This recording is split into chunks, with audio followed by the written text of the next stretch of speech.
하나님 말씀 사무엘상 2장 12절에서 17절까지의 말씀입니다. 사무엘상 2장 12절에서 17절입니다.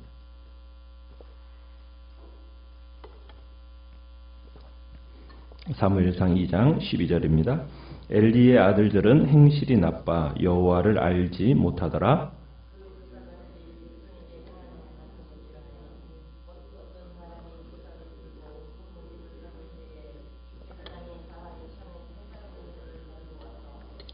그것으로 냄비에나 솥에나 큰 솥에나 가마에 찔러 넣어 갈고리에 걸려 나오는 것은 제사장이 자기 것으로 가지되 실로에서 그곳에 온 모든 이스라엘 백성에게 이같이 할 뿐 아니라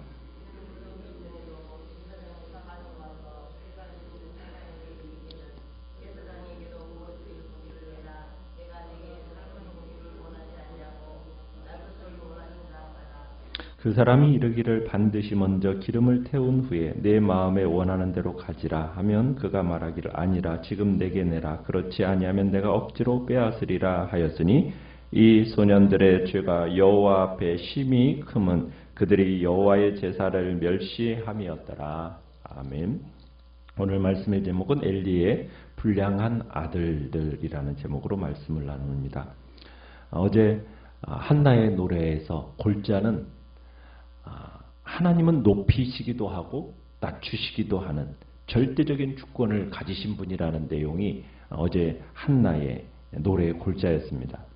그러니까 한나가 노래한 하나님의 절대주권, 그 절대주권의 사례를 이제 우리가 보게 되는데 사무엘과 엘리와 그의 아들들의 극적인 대조를 통해서 높이시기도 하고 낮추시기도 하는 일이 어떻게 나타나는지를 보게 됩니다.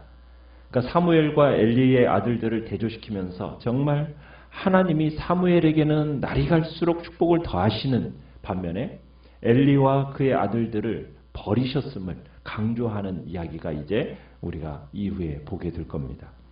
자, 우리가 12절에 보면은 성경은 엘리의 아들들을 어떻게 평가하고 있습니까? 엘리와 아들들은 당시 어떻게 보면 최고의 귀족층에 속한 사람들입니다. 제사장이라는 너무나도 영광스러운 직분을 수행하던 사람들이죠. 이 제사장이라는 직분은 12지파 중에서도 어느 지파에게 주어진 특권입니까? 레위 지파에게만 주어진 특권입니다. 그런데 제사장은 레위 지파라고 해서 다 제사장이 되는 게 아니에요. 누구만 제사장이 될 수가 있습니까? 그 중에서도 아론의 후손들에게만 주어진 특별한 축복이 제사장이 되는 영광스러움입니다. 그런데 이 제사장이라는 직분이 대를 거치면서 이 제사장의 그 귀함을 모르는 그런 시대가 오게 된 겁니다. 그래서 오늘 성경은 이 엘리의 아들들을 이렇게 해놨보세요. 행실이 나쁜 불량자들이라. 그래서 그들이 여호와를 알지 못했다. 이런 식으로 표현을 하고 있습니다. 그러니까 불량자들로 낙인 찍힌 겁니다.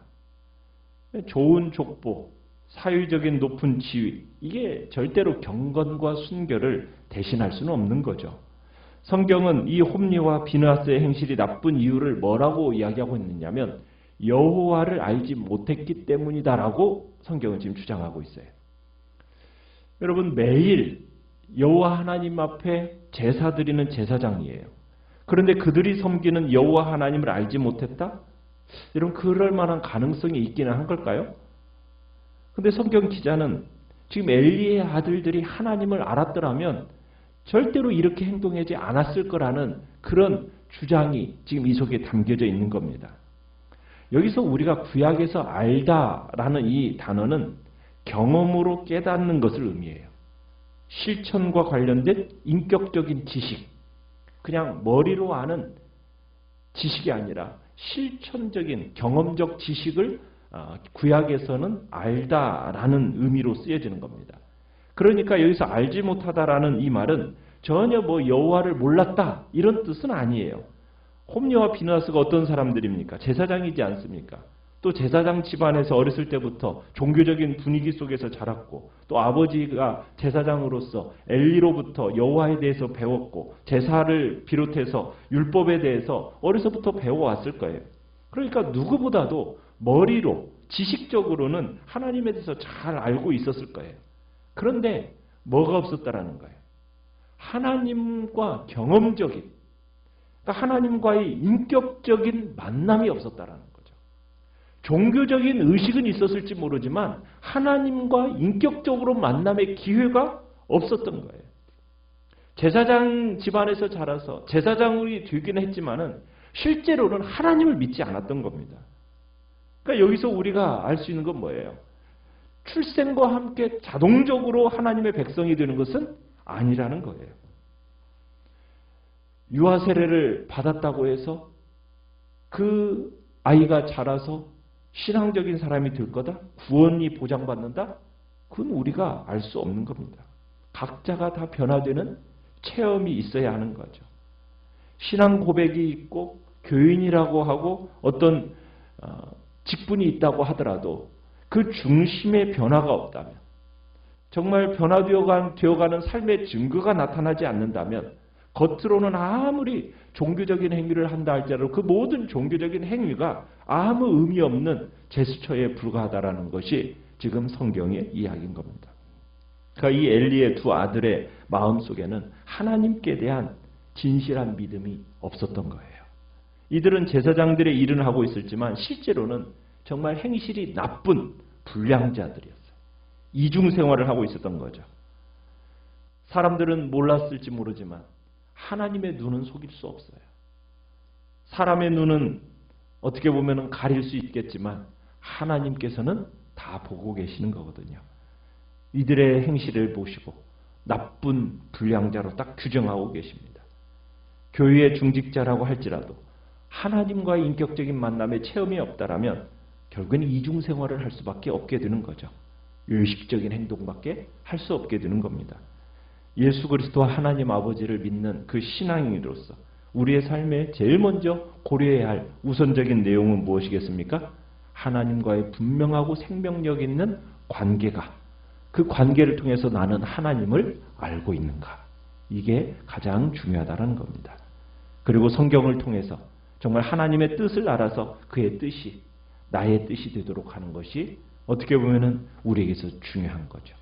우리의 자녀들이 참으로 어릴 적부터 하나님을 정말 실제적으로, 인격적으로 그분과 만남이 있어서 진정으로 그 하나님을 알고 그 말씀 따라 실천하는 자들이 되도록 하는 것이 우리의 정말 간절한 기도가 되어야 되는 거죠. 자, 이런 홈리와 비느하스, 제사장으로서 조직적으로 제사를 더럽혔어요. 엘리의 두 아들이 제사장 계열로서 그 제사를 섬기는 과정에서 어떤 악행을 저질렀는지를 지금 이제 13절부터 이제 설명을 하고 있습니다. 자, 어떻게 지금 제사를 드리는 제물에 대해서 지금 이들이 어떠한 행동을 보이고 있는가? 자, 13절에 가보면은 어떤 사람이, 한 예배자가 아마 자신과 자신의 가족을 데리고 제사를 드린 후에 이제 함께 즐길 식사를 하기 위해서 자기 몫의 화목제물을 요리하고 있었던 것 같아요. 그러니까 화목제를 드린 후에 지금 이제 제물을 요리하고 있었던 거죠. 근데 그때 누가 찾아옵니까? 오만방자한 제사장의 사환, 종이 뭘 가지고? 그 악명 높은 3살 갈고리를 가지고 들어옵니다. 그러더니 이 종이 예배자의 그 솥, 가마, 그 속에 다짜고짜 이 갈고리를 집어넣습니다. 그리고는 갈고리에서 걸려 나오는 것을 어디로 가져가요? 제사장의 숙소로 가지고 가는 거예요. 여러분, 레위기는 제사법이 나와요. 제사를 지낼 때 제물은 어떻게 해야 하는가? 이런 것에 대한 설명이 레위기에 나옵니다. 화목제물을 드렸을 때 원래 이 제사로 드린 고기가 일단 삶은 후에는 법에 따라서 분배가 되어졌어요. 그래서 제사장의 몫이 따로 있었습니다. 그러니까 제사장은 어느 부위를 가져야 된다라는 것이 율법에 명시가 되어 있었어요.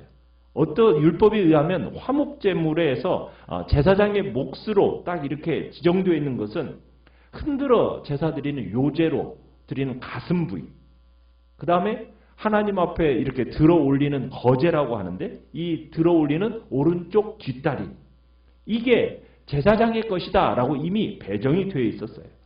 자, 그런데 지금 이 실로에서 갈고리를 가지고선 지금 어떤 일을 하고 있는 겁니까? 고기 삶는 속에 무작위로 지금 새살고리를 찔러 넣더니 그 고기서 걸려 나오는 고기는 어떤 부분이든 상관없이 그 고기를 제사장의 몫으로 가져갔다라는 거예요.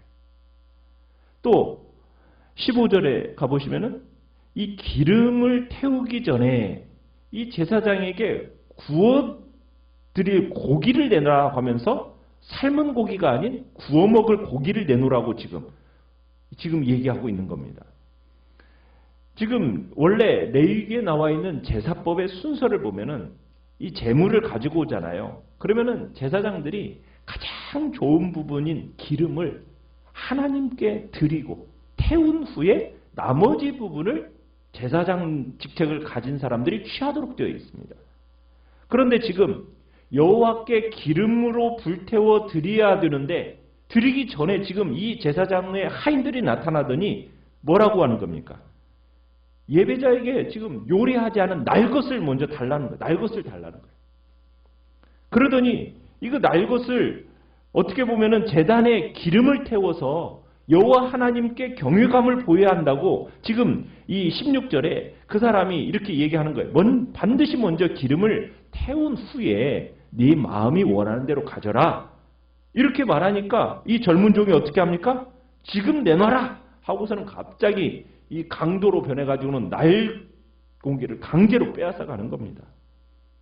그러니까 홈리와 비나스는 뭐예요? 삶아 먹기에나 적합한 질 낮은 고기를 싫어하고 자신들의 입맛에 맞는 부위를 원했던 거죠.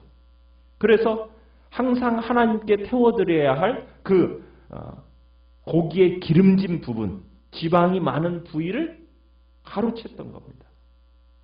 항상 하나님께 태워드려야 할 이 고기의 기름을, 이 기름진 부분을 하나님 앞에 드리기도 전에 자기들이 먼저 취해버린 거죠. 하나님보다도 자기들이 먼저 예배를 받아버린 겁니다. 그래서 마지막 17절에 뭐라고 얘기하고 있습니까? 여호와의 제사를 뭐했다? 멸시했다. 이렇게 표현하고 있어요. 홈리와 비나스는 겉으로는 제사장직을 맡았고 늘 제사를 주도하는 것처럼 보였지만은 내면으로는 하나님을 믿지 않았던 겁니다. 제사를 멸시했던 거죠. 여호와의 제사를 멸시했다라는 그것은 결국 여호와 하나님에 대한 경외함이 그들의 마음속에는 없었다는 얘기예요. 그러니까 그 사람의 위치나 그가 하고 있는 일이 그 사람의 내면 세계를 보여주는 것은 아니라는 거죠. 엘리의 두 아들 홈리와 비느하스, 기능적으로는 대대로 내려오는 가업을 이어받아서 제사장의 역할을 손색 없이 잘 감당하는 것 같을지 몰랐지만 그 마음 중심에는 하나님을 향한 믿음도 없고 신뢰도 없고 사랑도 없는, 그래서 마침내 여호와 경외하기를, 여호와의 제사를 멸시하는 태도를 보인 건데 정말 하나님에 대한 두려워함이 없었던 거죠. 도리어 하나님을 업신여겼던 겁니다. 정말 여러분, 하나님에 대한 두려운 마음, 하나님을 업신여기는 태도는 그저 사람의 눈만 피하면 된다고 생각하는 거예요. 결국 무서운 죄에 빠지게 되죠. 하나님을 두려워함이 없는 그들, 결국에는 죄에 걸려 넘어져서 정말 하나님께서 그들이 하나님 앞에 얼마나 심히 큰 죄악 가운데 빠지게 되었는지에 대해서 평가를 내리고 있는 겁니다. 예배라는 것, 제사, 오늘날의 예배를 얘기합니다. 이 예배는 결국 하나님 앞에서 우리의 마음을 표현하는 거예요. 그래서 이 예배는 굉장히 중요한 겁니다. 하나님이 기뻐하시는 일이에요. 그런데 이 예배는 무엇이 중요하다라는 겁니까? 형식과 함께 그 담겨진 마음이 중요한 거예요. 그릇은, 예배의 형식은 그릇이에요. 그럼 그 그릇에 뭐가 담겨져 있어야 되는 겁니까? 우리의 진정한 내용인 마음이 담겨져서 하나님께 올려져 가야 되는 거예요. 하나님은 바보가 아니시거든요.